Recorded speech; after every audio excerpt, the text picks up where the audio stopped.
Mm-mm-mm.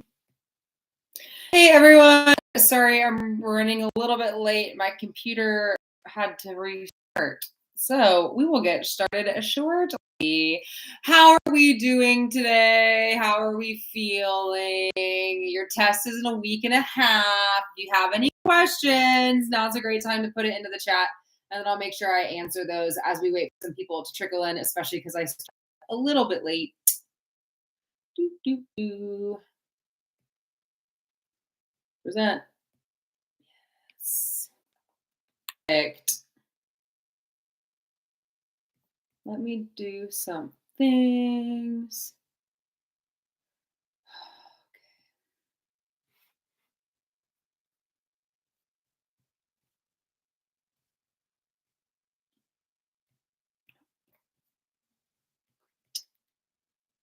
Perfect. Okay. I'm going to wait for like a minute longer, maybe a couple minutes longer. Just a reminder. So this is for units 7 and 8. My last two review sessions, which are going to be Monday and Wednesday next week at the same time, are only for my Ultimate Review Packet subscribers. So if you are not part of that yet, go ahead and buy my Ultimate Review Packet now so you get access to exclusive study materials made by yours truly, but also so that you can get access to that final Unit 9 review. And then I'm doing a question and answer tied up with that. And on Wednesday next week, it's a writing lab. So I'm just going to be talking about how to successfully write every single version of every single written response that you'll see on your AP test. And I'll talk about some chat or some essay, LEQ, SAQ, and DBQ predictions that I have. And, silence your phone, throw it across the room, grab out some paper, grab out a writing utensil, because literally every scientific study says that the more connections, your brain makes more connections with what you physically handwrite versus what you type. You should know that by now. So make sure that you get off of your computers, grab out a writing utensil, and let's do this.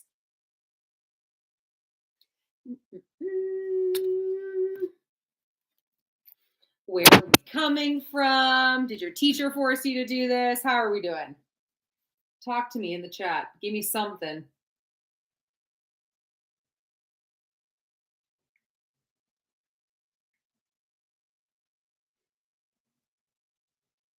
Or not. Let's go. With Unit 7, which is 19th century perspectives and political developments. The key things that we're going to encounter in Unit 7 is the rise of nationalism and how that leads to political unification. And we'll see imperialism and then its effects on the world. So, two guiding questions for Unit 7. What were effects of the rise of nationalism in Europe during the 19th century? So, again, we're going to be looking at big picture ideas. We're going to be looking at the unification of Italy, the unification of Germany, the unification of Austria-Hungary, and then the collapse of the Ottoman Empire. And what were causes and effects of new imperialism? I'm going to hit that pretty quickly because I feel like that is a thing that your teachers probably cover really well. And if you're familiar with old imperialism, aka the conquest of the Americas, you know about new imperialism. There are lots of overlaps.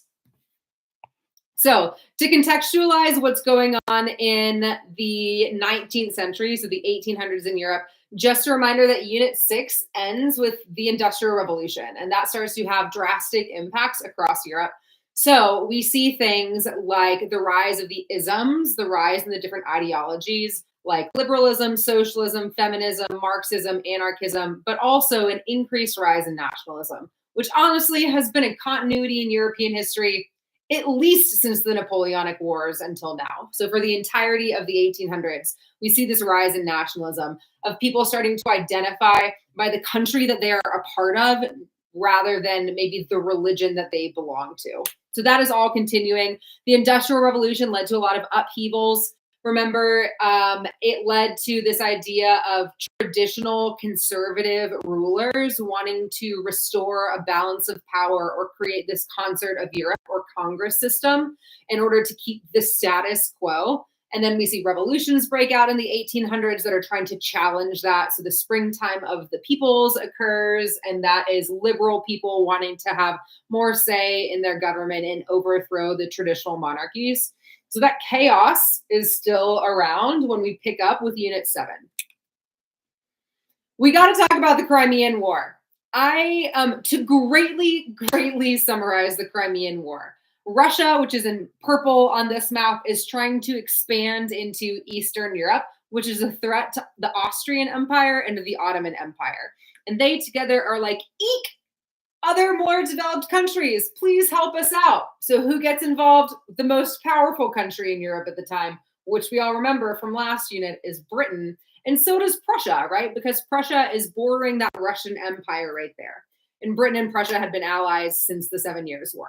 So Britain and Prussia joined together with the Ottoman Empire to fight against Russia and its growing power in the East. Uniquely enough, the Austrian Empire does not get involved in this conflict, which ultimately leads to their weakening, which then leads to the unification of Italy and Germany. So this Crimean War happens. Britain, Prussia, and the Ottoman Empire are able to fend off the encroaching Russian Empire. But the result of this war is that the Ottoman Empire is pretty greatly weakened and shrinks in size a lot after this. And that is also when we start to see the rise in nationalism in this Balkan peninsula, which is this peninsula right here. And that, I don't know, maybe causes some problems in like the early 1900s and sets off, I don't know, a world war, but we'll get there.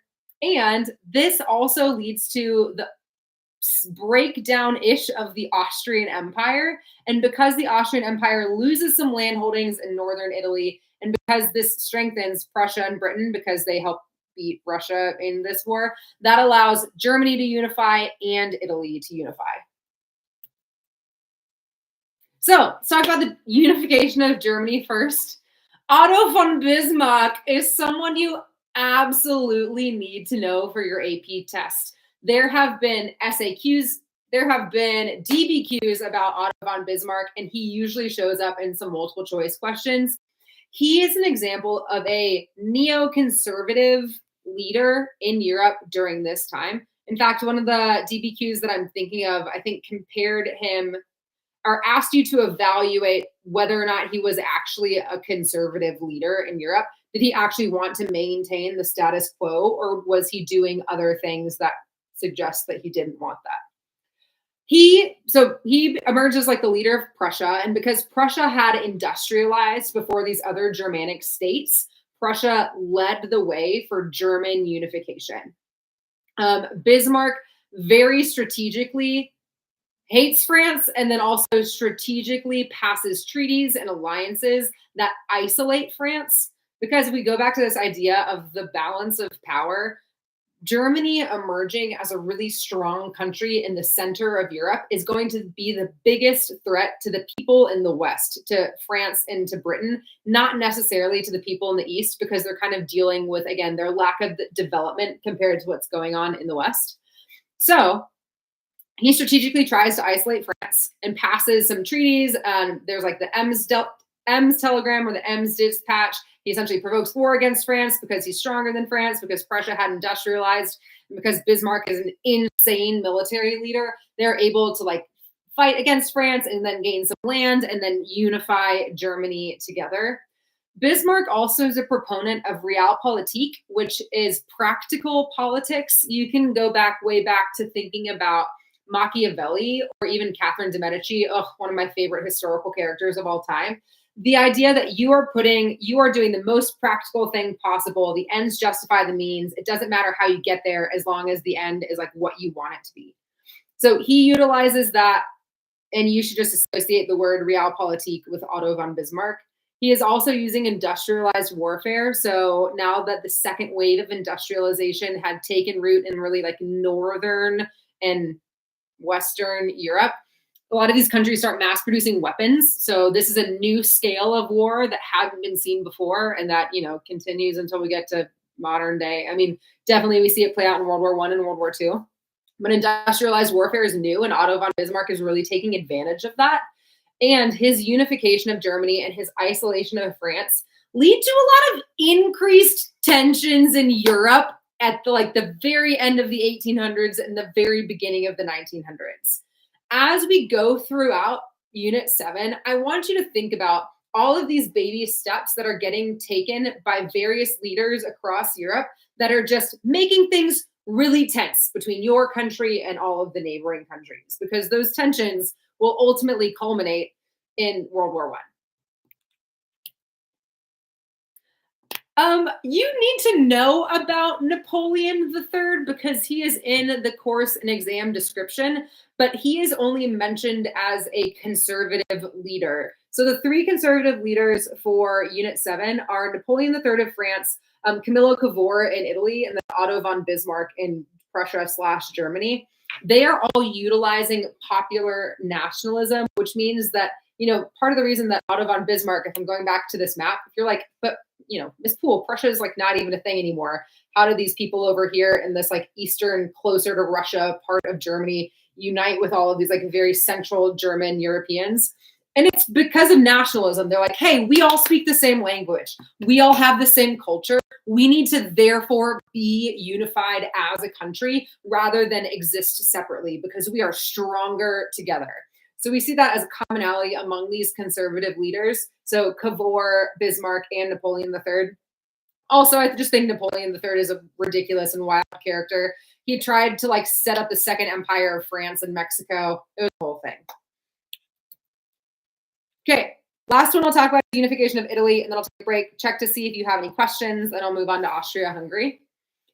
Two people that you need to associate with the unification of Italy are Camillo Cavour, who was the diplomatic or the head behind the unification of Italy, and then Giuseppe Garibaldi, who really led a lot of the military campaigns that ended up unifying Italy. That's all I'll say about that. Italy had not been unified since the fall of the Roman Empire. Italy becomes unified in the late 1800s, and it takes a really long time for them to eventually get kind of all of these separate Italian states together into one unified Italy. Again, they're doing so through utilizing popular nationalism. They're like, hey, we'll be stronger together. We all speak the same language. We all come from the same heritage. Let's just finally unify. And again, these two unifications can only happen because of the Crimean War. It weakens so much it strengthens Prussia and it weakens the Austrian Empire, which allows Germany to unify and which allows Italy to unify. Okay, just a million things. Do you have any questions? Will you be posting the previous lives like you did for Unit 1? Yeah, they're already on my YouTube. Come on, they're already up there.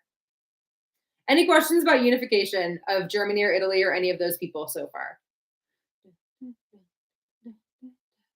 We're going to move pretty fast today, too, because Unit 8 is World War I, and I have a million things to say about World War I. Okay, great. So, I thought I put a map here. My bad, everyone. Rise of nationalism also occurs in Austria-Hungary. So like I had mentioned, the Crimean War leads to kind of this crumbling or weakening of the Austrian Empire. But in order for them to stay united and strong, they actually decide to form a dual monarchy to keep the largest minority group within that empire happy and to give them more political standing. So unlike where you see Germany or Italy saying, hey, we're all German, hey, we're all Italian, let's form this one country. In Austria-Hungary, they're like, hey, yeah, some of us are Austrian and some of us are not Austrian. So rather than trying to force everyone to be like us, what if we just recognize that we have different minority groups in our country and then still agree to work together?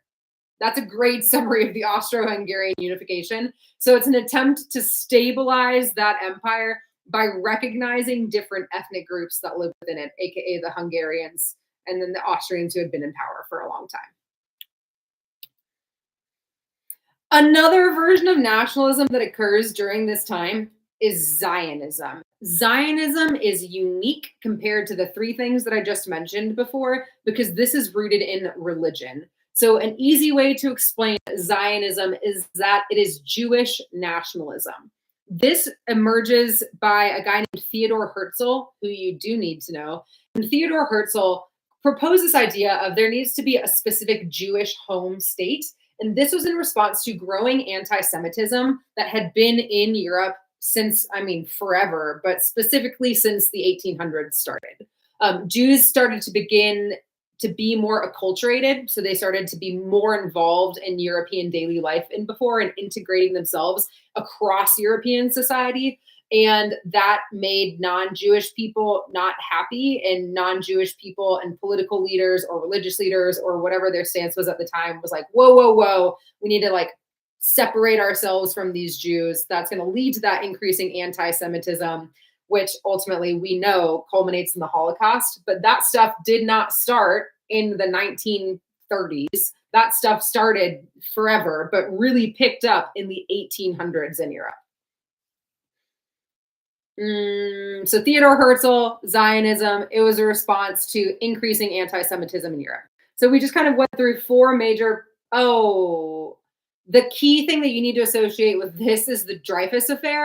So the Dreyfus Affair was when a Jewish military general in France, Alfred Dreyfus, was accused of selling military secrets to a different country. He was exiled and then sent away and imprisoned for 10 years. And spoiler alert, he didn't do it, but that became super national news. And this is also where we get Émile Zola's J'accuse, if you've ever seen that newspaper headline. Émile Zola, this French writer, is like, whoa, whoa, whoa, how dare we like falsely accuse this guy and then imprison him for 10 years just because he is Jewish. So that is something that you can also associate with Zionism.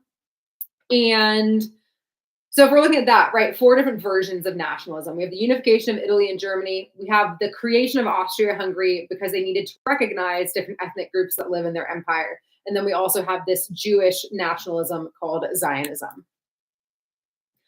Scientific changes, man. New relativism starts to emerge in the late 1800s. And then this kind of questioning of what reality is and whether or not we as humans can actually have a rational view of how the universe works and all of the scientific kind of mechanics behind the universe continues, especially after, nuclear warfare is developed. This begins one of my favorite artistic movements in history, the Age of Anxiety, because it just plays out in a lot of cool ways in art. But people with industrialized warfare, so again, this is starting in like the late 1800s. This continues after World War I and definitely after World War II. People start to question whether or not progress is a good thing and whether or not we can actually understand how the universe works, which is very anxiety ridden if you think about it. Like, you thought that the universe was going to be this one way for a long time. The Industrial Revolution happens and that changes almost everything that you know to be true. And then that just sends people into a frenzy.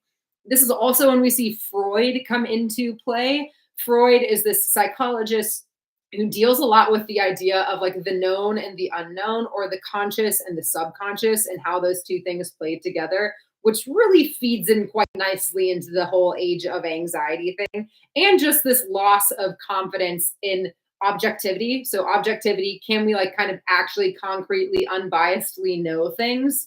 And then with the discovery of quantum mechanics, we're like, well, apparently we don't, because apparently we've had an incorrect view of how the universe has worked for a very long time. So scientific changes start to just go a little bit crazy because people are like, I can't know anything. Everything is different than I thought it was. This is very stressful to me. In the Age of Anxiety happens.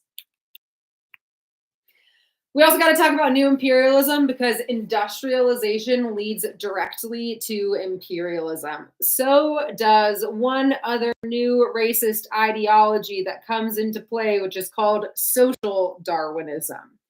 Now, Charles Darwin posited the idea of the theory of evolution. So he was saying, the most fittest to their society adapt to their society and therefore are surviving, right? He coins this idea, the survival of the fittest. And this sociologist, if you want to call him that, named Herbert Spencer, says, us Brits are the most fit to our environment, because look how advanced we are compared to everyone else. I wonder if Darwin's theories not only apply to like animal evolution, but also to human evolution. And you know what? I think that the British are most fit to survive because we're the best and the smartest. And therefore, we are where we are in the world. So this idea, coined by Herbert Spencer, is called social Darwinism, the survival of the fittest as it pertains to literal human societies. And white Europeans run wild with this one. White Europeans say, yeah, the reason that Europe is the best continent in the world, the reason that we industrialized faster, have better warfare, are smarter, are more literate, whatever things they wanted to say, is because they are culturally and racially superior to other people around the world. So this, of course, inspires imperialism and motivates it even more. There are political, economic, and cultural motivations to new imperialism. Old imperialism is going to be the colonization of the Americas after Columbus sails the ocean blue in 1492. New imperialism is going to be the colonization of Africa and Asia in the late 1800s. And is also inspired by gold, glory, and God, just as old imperialism was. This time, it's not gold in the form of like silver and gold bullion. It's gold in the form of natural resources in order to fuel the Industrial Revolution. It is not glory in the form of glory for your monarch. It is glory in the form of nationalism for your country. And it is God not in the form of Jesuit missionaries, but in the form of Protestant missionaries. So it's still gold, glory, and God, but in a slightly different way. And this is, again, all fueled by this like cultural superiority, white man's burden. It is the duty of the white man to bring up the not white people and carry them to civilization because they are incapable of doing it on their own. New imperialism starts in 1880s with King Leopold and the Berlin Conference. That is when European leaders, so King Leopold is from Belgium. Belgians had kind of conquered the Congo just prior to this. King Leopold is like, the untold wealth and riches of the Congo. In order to make sure that I get to keep this land, let's get all of these European leaders together, look at a map of Africa, and then just like draw out the parts of Africa that we want, agree to it here so that we won't get into any conflict when we actually then take over the continent of Africa.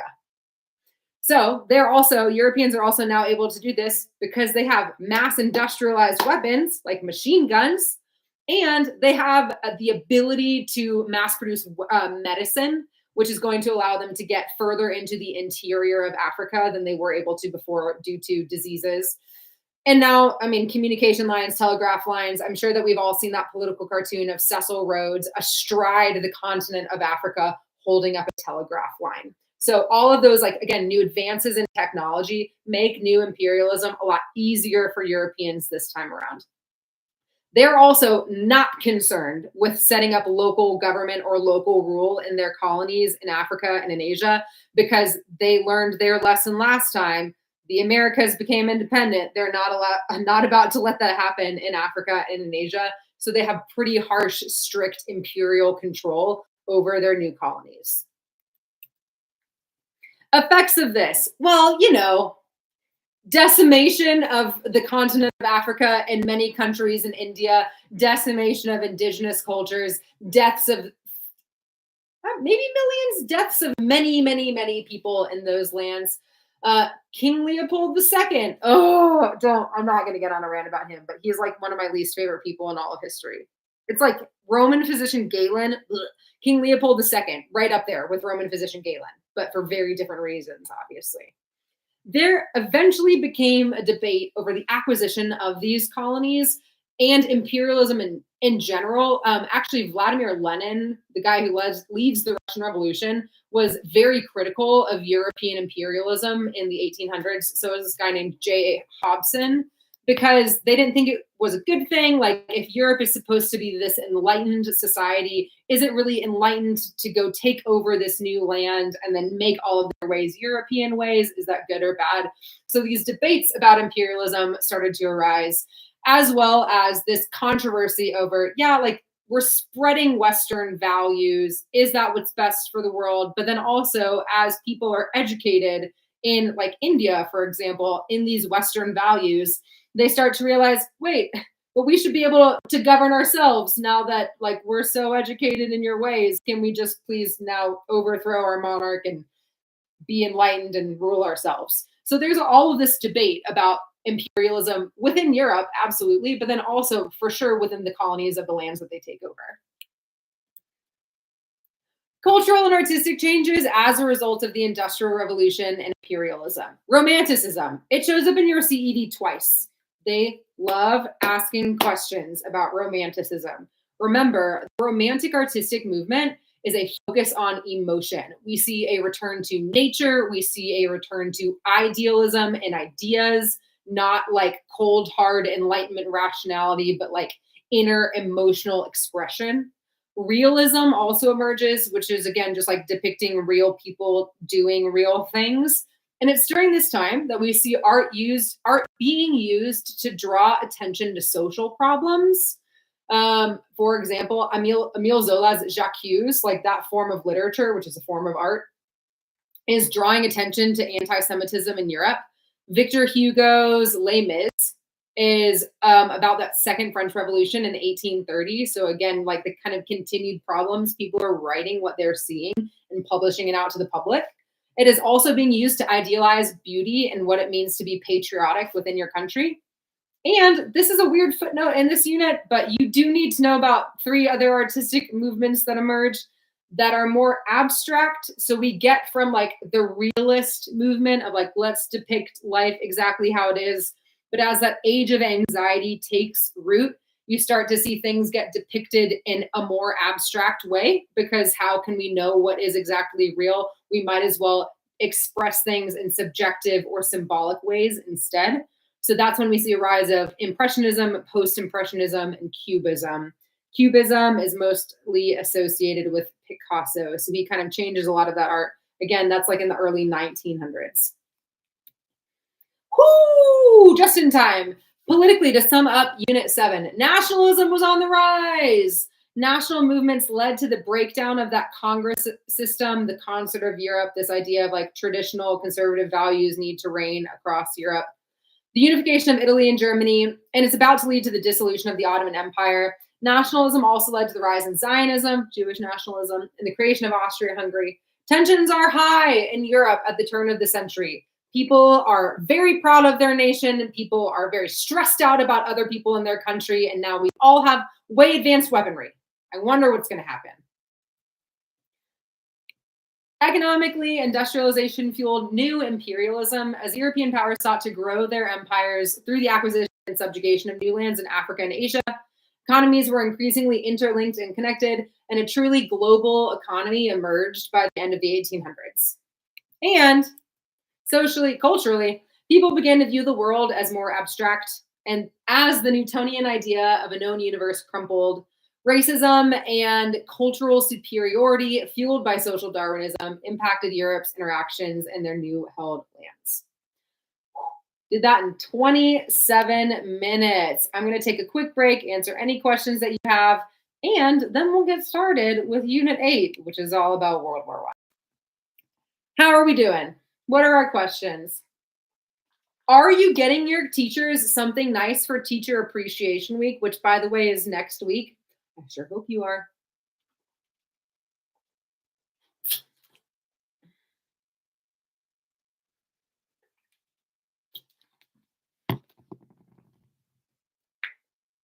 Yes. How did a global economy emerge as a result of all of it? I would argue that the global economy had been in more existence since like the 1700s. But if you think about the fact that a lot of countries in Northern Europe had industrialized, and you have better communication and transportation systems, so concomitant with the Industrial Revolution, going hand in hand with the Industrial Revolution, is the creation of railroads.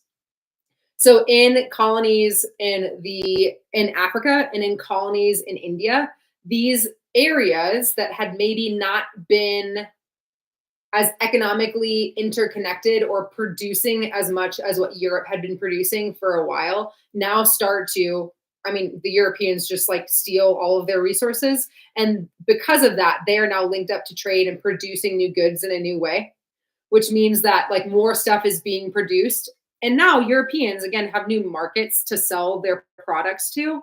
If you think about a market of like people who are willing to buy their goods, now that these countries in Africa, these areas in Africa are controlled by Europe, Europe can very actively sell the things that they're producing in their industrial revolution to people in Africa, to people in India, and to people in like Indonesia, Southeast Asia. The difference between imperialism and colonialism, I love to use them interchangeably. I think that historians like to distinguish the difference between what happened in the 1500s and what happened in the 1800s. 1500s is colonialism, 1800s is imperialism. Whatever way you look at it, Europe is gaining colonies and Europe is expanding its empire. So imperialism just means empire building. And I would argue, like, right, the countries that imperialized or colonized the Americas in the 1500s were empires.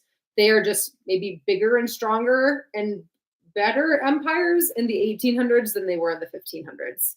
So that's why it's sometimes called old imperialism. That's like the colonization of the Americas, and new imperialism, colonizations of Africa and Asia.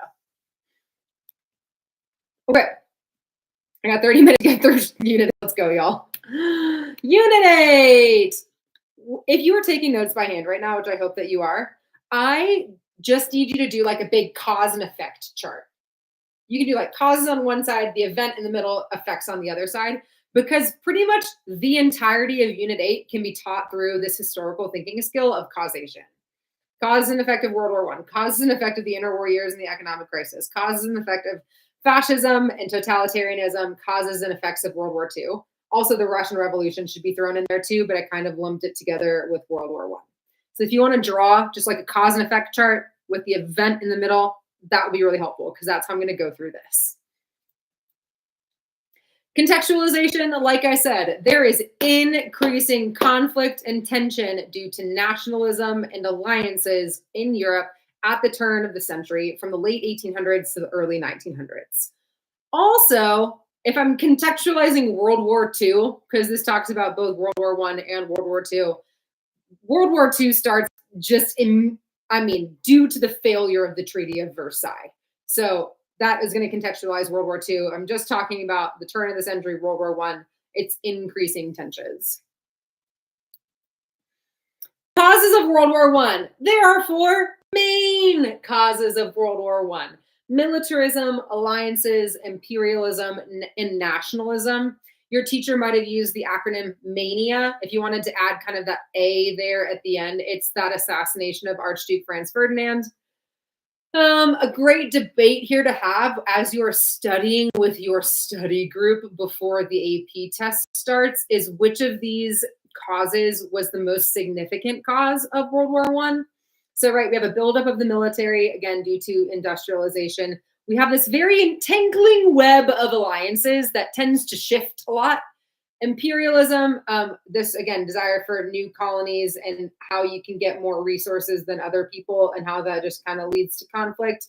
And then increasing nationalism, thinking that you're better than other people and that your country is better than other people. But also specifically within the Ottoman Empire, nationalism leads to the outbreak of war and leads to that assassination of Archduke Franz Ferdinand. World War I itself, you don't need to know about the battles in World War I or World War II. They care, the College Board cares that you know that this industrialized warfare led to a stalemate and led to trench warfare.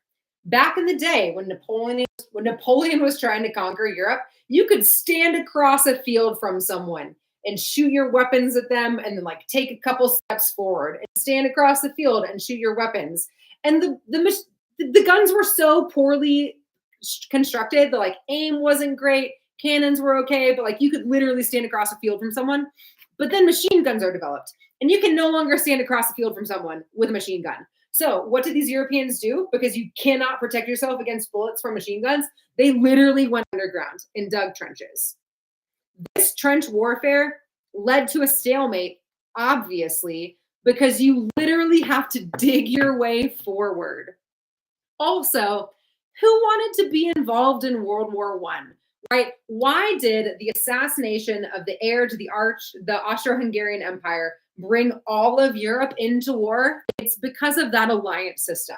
Why was Britain fighting Germany in the swamps of the Netherlands? Because of that alliance system, right? So they were also not very motivated to continue to fight this war.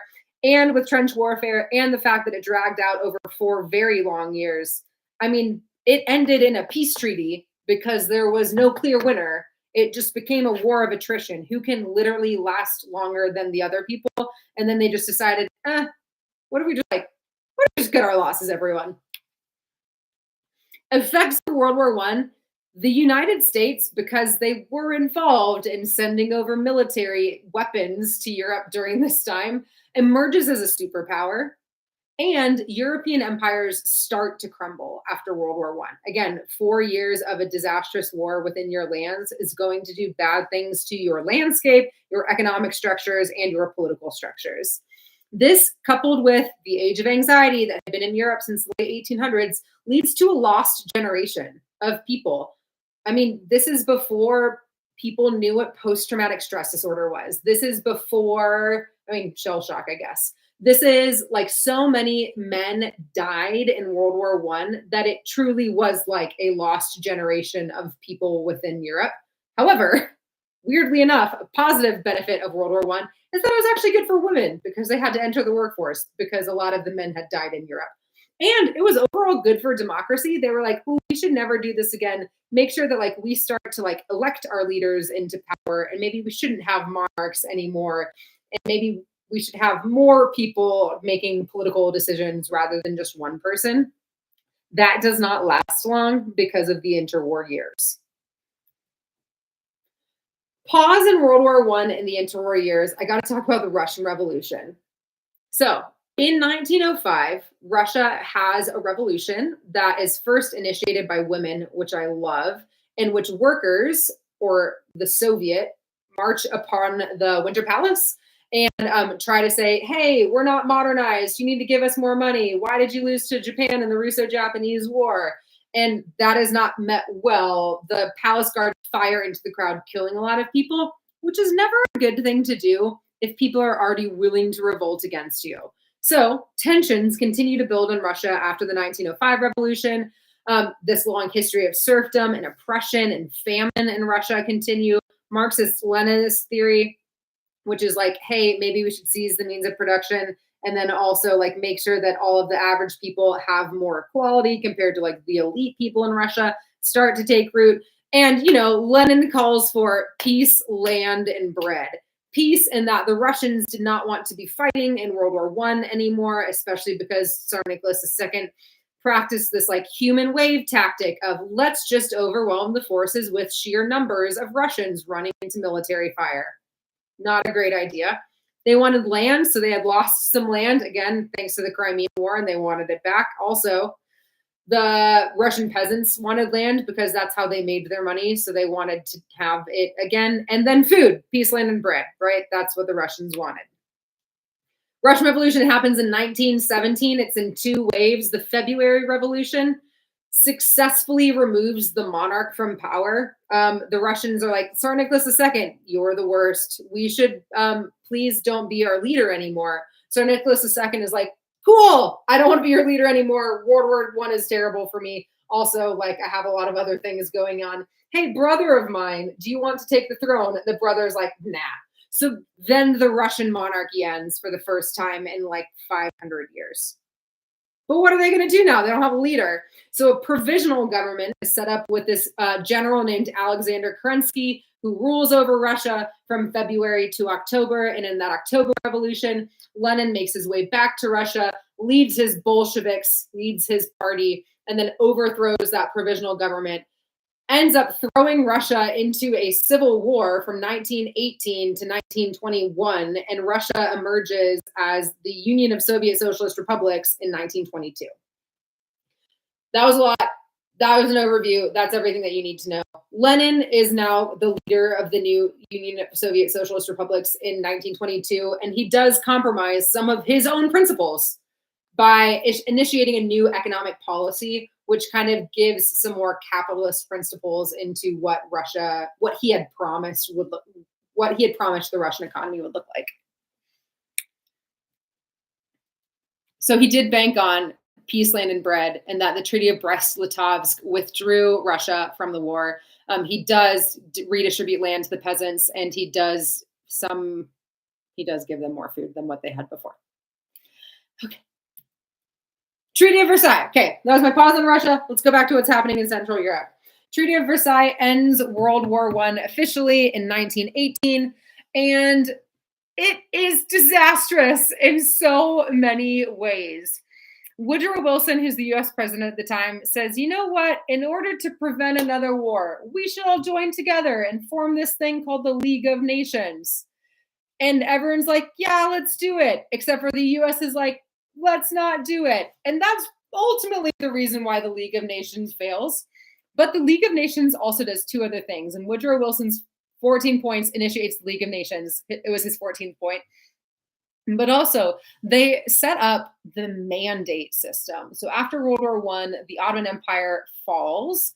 And, oh my gosh, it's like Berlin Conference 2.0. Britain and France look at the former Ottoman Empire lands, and they're like, oh, they're incapable of ruling themselves. We must step in and rule over them as mandates until they are strong enough to rule themselves. And they divide up lands in the modern day Middle East based on oil reserves.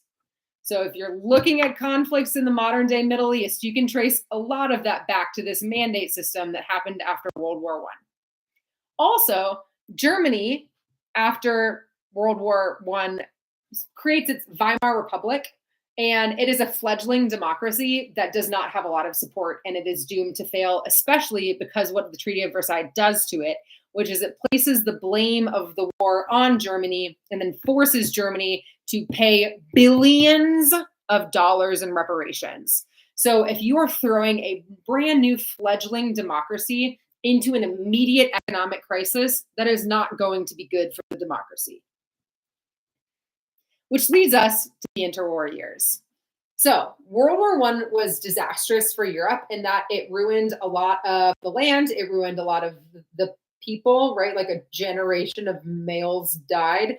It ruined the economy, and it like really fragmented or fractured some of these political systems in Europe. So on top of that, people are having to pay off debts, right? Like Germany is trying to pay off its World War I reparations. There are tariffs that are imposed to try to protect your economy, which ends up only kind of weakening all of the economies around you. Plus, in 1929, the US stock market crashes, ushering in the Great Depression.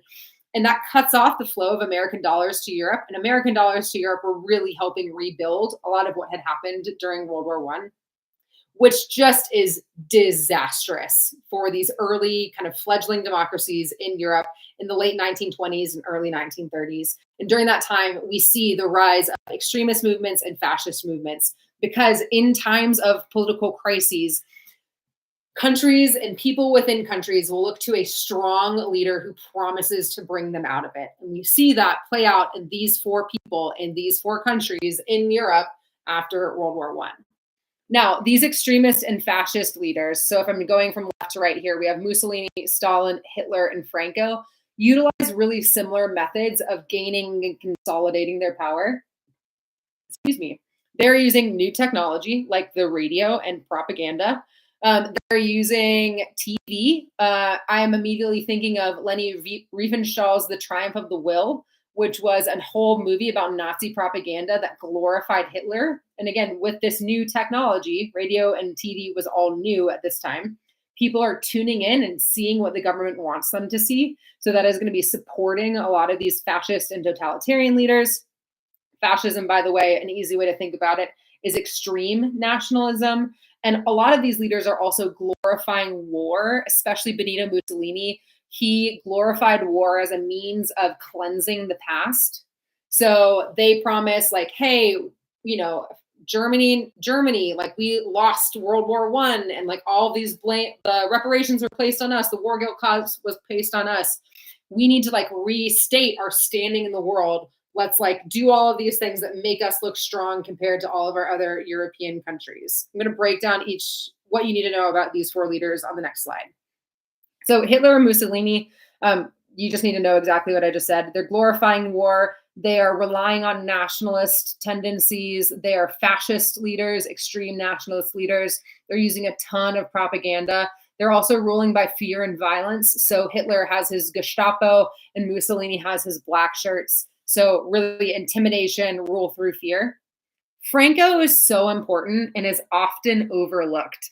So Franco's a fascist nationalist leader who initiates the Spanish Civil War in the mid to late 1930s and ends up winning the Spanish Civil War. He is supported actively by the Nazis during this time.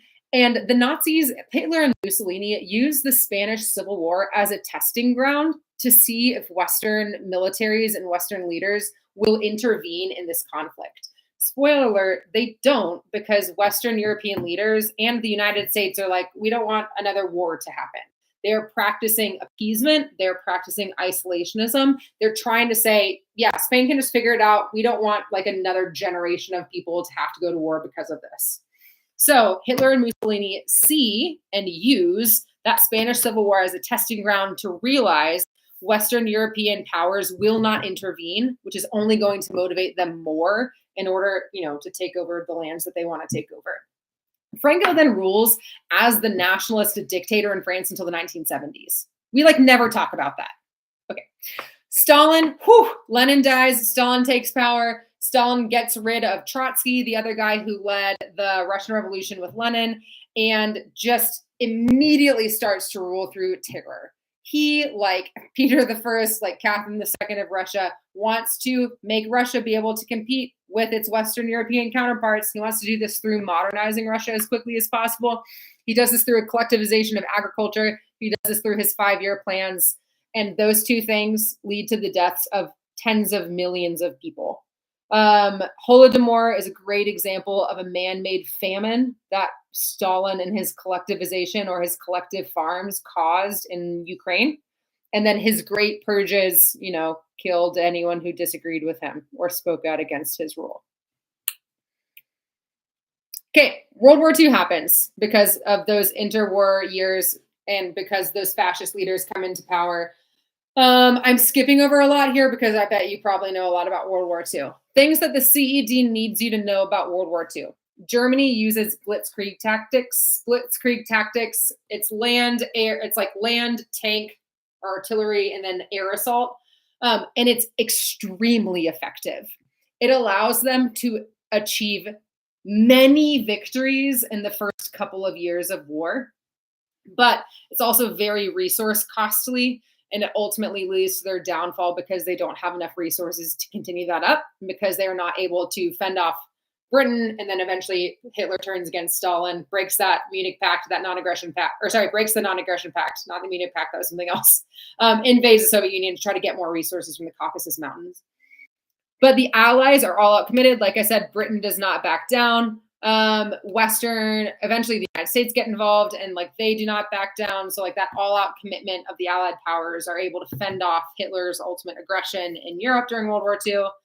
But in World War II, we see even more industrialized warfare and now nuclear warfare because, that's how the US ends the war in the Pacific. The Holocaust is the culmination of anti-Semitism in Europe. So again, that had started forever, picked up in the 1800s, culminated in the Holocaust in the 1930s and 1940s.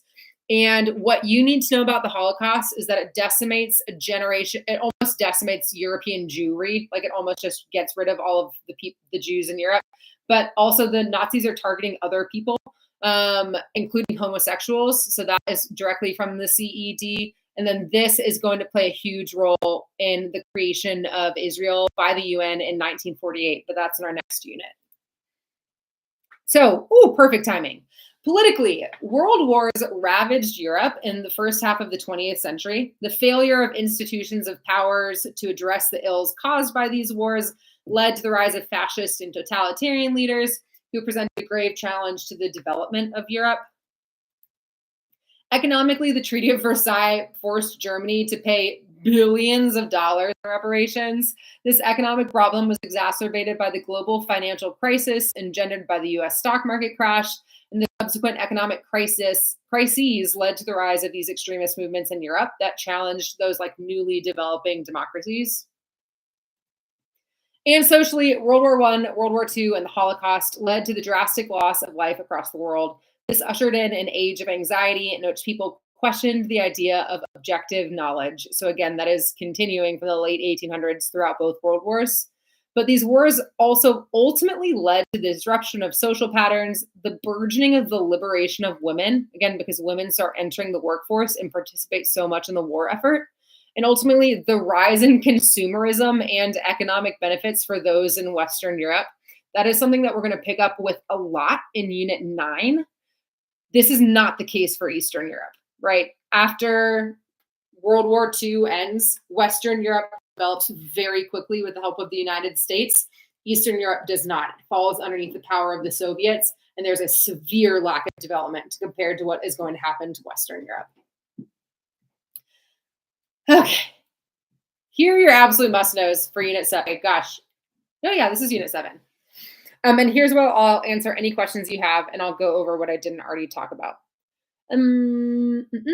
Nationalism, anti-Semitism, Zionism, all of those conservative leaders, Garibaldi, unification of Italy. Oh, I talked about all this. Do you have any questions about Unit 7, which is that 19th century political developments, political and philosophical developments?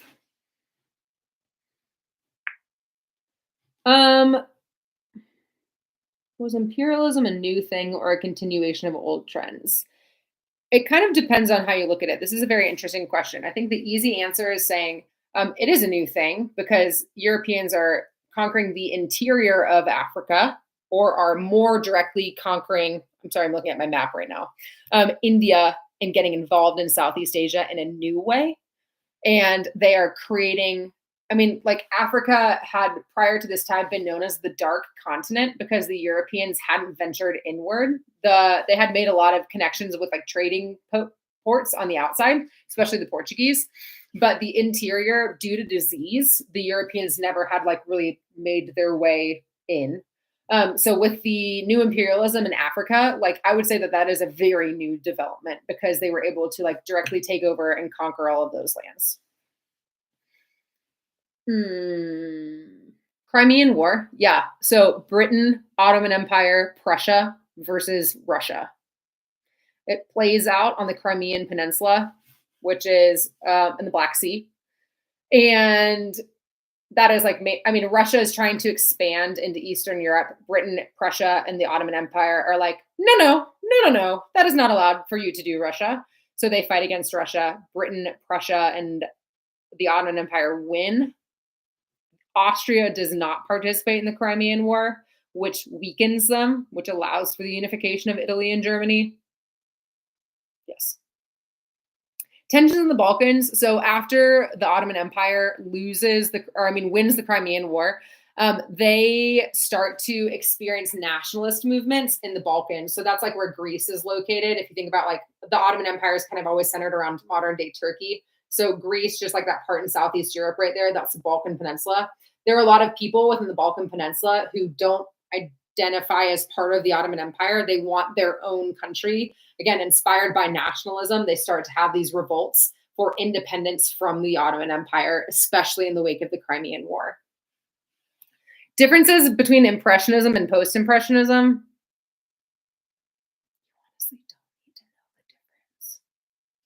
You can just, if you understand that that is more abstract art, you're good. Okay, last slide.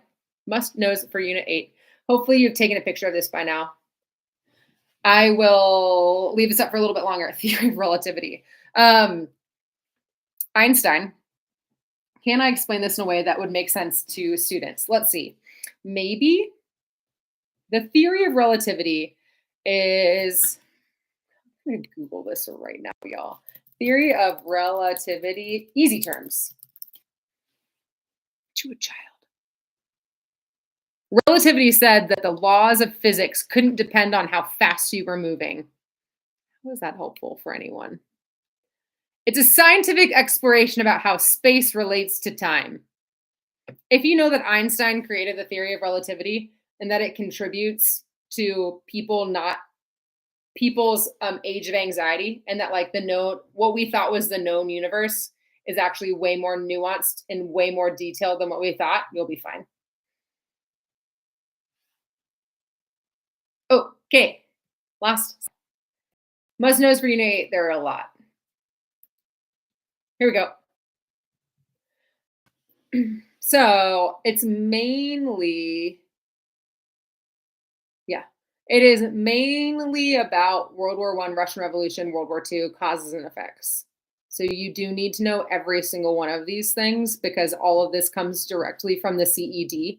The one thing that I didn't say is the kulaks. So the kulaks underneath Stalin in that middle area are landowning peasants.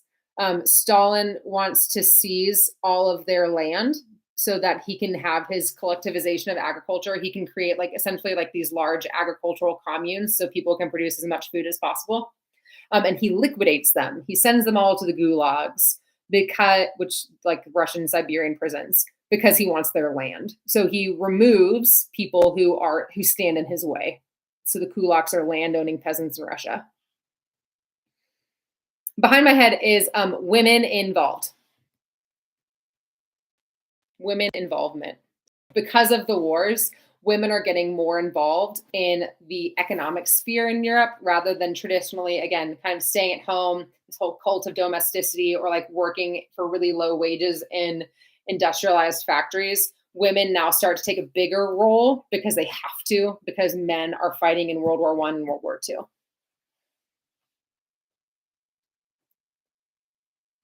What would be possible contextualization for writing for this unit? For Unit 8, I think that so Unit 8 is leading up to World War I, and I would literally use like the main causes of World War I as your contextualization. So you could talk about industrialized warfare, you could talk about imperialism. I mean, nationalism would be a great thing to contextualize. Like nationalism is leading to rising tensions because it is leading to countries and nearby countries kind of competing against each other for power. And when you are a country and you see that the country that borders you is industrializing and is mass producing weapons, what are you going to do? You're going to mass produce weapons. It kind of depends on what part in this unit you want me to contextualize because there's a lot going on here. We've got 4 minutes left. What other questions can I answer? Yeah, Japan and the Pacific is in the CED. So when I mentioned earlier that the Axis powers, so mainly like right Germany, Italy, and Japan, are engaging in the very beginning of World War I or World War II, so like 1939, or if we're looking at Japan in the Pacific, 1937 when they invade China, they achieve really, really quick victories because they have because of the blitzkrieg tactics or because of like their all-out commitment to slaughter in the Pacific. So they're just like together and winning a lot, but the allied powers are able to fend them off and hold them off for long enough that they are able to then push back. Yeah, the Weimar Republic is the ruling area, the ruling government in Germany during World War I and just after World War I. And they are weakened because they are forced to deal with the Treaty of Versailles. So they're forced to take on that war guilt clause. They're forced to take on the reparations. They're forced to demilitarize their country, which really weakens this like kind of early new democracy in Germany. And that paves the way for Hitler and the Nazis to take over. Simplest ways to differentiate socialism and communism. Yeah. Oh, I love this. I've been an economics teacher too, so I could talk about this forever. So capitalism, here's the simplest way to do it. Capitalism, free market capitalism means that you can produce whatever you want to, and you're incentivized by profit, which means that you can make as much money as you want to.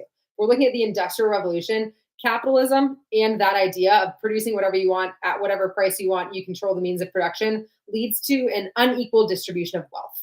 You have the haves and you have the have-nots. You have the people who control the factories and the people who work in the factories. And that wealth disparity is great. Socialism is an attempt in order to even that out by having the workers overthrow the means of production in order to bring about more equality, economically speaking. And if there's more economic equality, there's also going to be more political equality. So capitalism creates this kind of giant wealth gap. Socialism is an attempt at evening it out.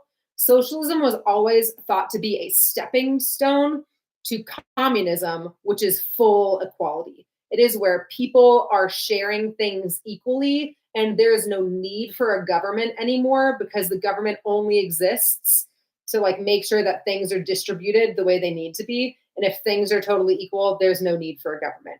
Communism never works out because one person steps in and is like, I'm the government. I'm just going to control everything and not give out anything to anyone. And historical examples of that would be the Soviet Union and then Mao's China. Fascism is extreme nationalism. So you are valuing and ascribing glory to your country more than anything else. And that is usually culminated in one figurehead. So if we're looking at fascist rulers, like you were loyal to Germany, yes, but you were loyal to Hitler above all else. And whatever Hitler said goes. Same thing with Italy and Mussolini. Okay. Wow. 'Tis 7:00. I can stay on for a little bit longer and answer any more questions that you have. Otherwise, you are welcome to depart. Join my Ultimate Review packet, and you'll get exclusive access to Unit 9 review, whole question and answer session, and then a writing lab, which I'm going to do on Wednesday. You can join that by going to ultimatereviewpacket.com/AP Euro, or just Google Emily Poole Ultimate Review Packet, and that should pop up. And y'all, you got like a week and a half. And the fact that you are here now is such a good sign. The fact that you are studying right now, because spaced repetition is one of my key study strategies, is so good. You're recapping your brain over and over again and refreshing your memory on all the things that you need to know for the test day rather than cramming the night before. If, like I always tell my students, this is not going to be possible for you, but you should high five someone next to you. And because you probably can't high five someone next to you, self five. Nice. Okay, that's it. That's all I got for you. I will hopefully see some of y'all on Monday when I go over Unit 9 because there's so much to go over in Unit 9. And it is a very long unit that is often very rushed through. And then I will see y'all on Wednesday for a writing lab. Okay, bye.